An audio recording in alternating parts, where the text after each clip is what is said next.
Welcome to the West Wing Week, your guide to everything that's happening at 1600 Pennsylvania Ave.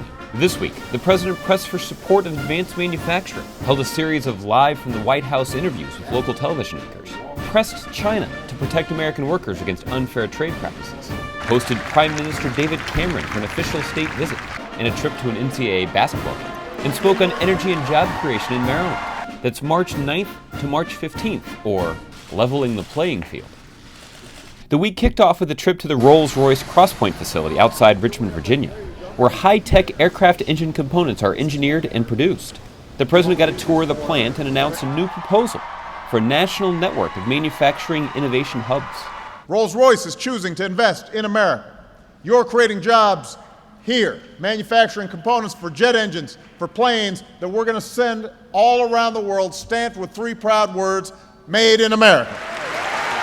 On Monday, as part of Live from the White House, the president participated in interviews in the cabinet room on his blueprint for secure energy future with local television anchors from Des Moines, Cincinnati, Los Angeles, Denver, Las Vegas, Pittsburgh, Austin, and Orlando. Later, he met with local elected leaders representing the National League of Cities and the current White House Fellowship recipients. An annual tradition for the president to meet these exceptional young men and women. He brought them to the Oval Office for a visit. So guys, you know who you are. You guys have to be in the back. Great. On Tuesday, the president met the 2012 Intel Science Talent Search winners.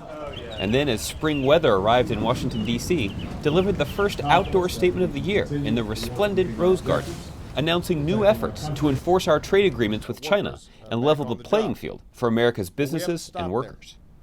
2 weeks ago, I created a trade enforcement union to aggressively investigate any unfair trade practices taking place anywhere in the world. This morning, we're taking an additional step forward. We're bringing a new trade case against China, and we're being joined by Japan and some of our European allies. And then, kicking off the official visit of United Kingdom Prime Minister David Cameron, traveled with the Prime Minister to Dayton, Ohio for the first four game, with Mississippi Valley State squaring off against Western Kentucky. The trip marked the first time that a foreign leader traveled aboard Air Force One with President Obama.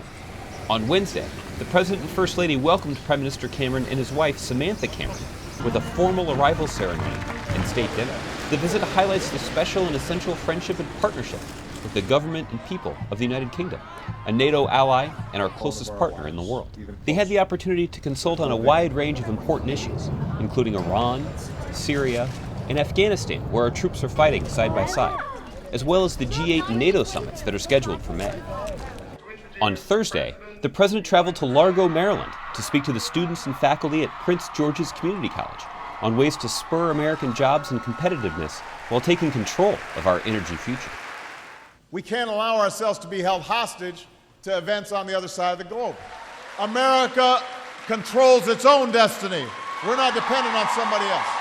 So we can't have an energy strategy for the last century that traps us in the past. We need an energy strategy for the future, an all-of-the-above strategy for the 21st century that develops every source of American-made energy.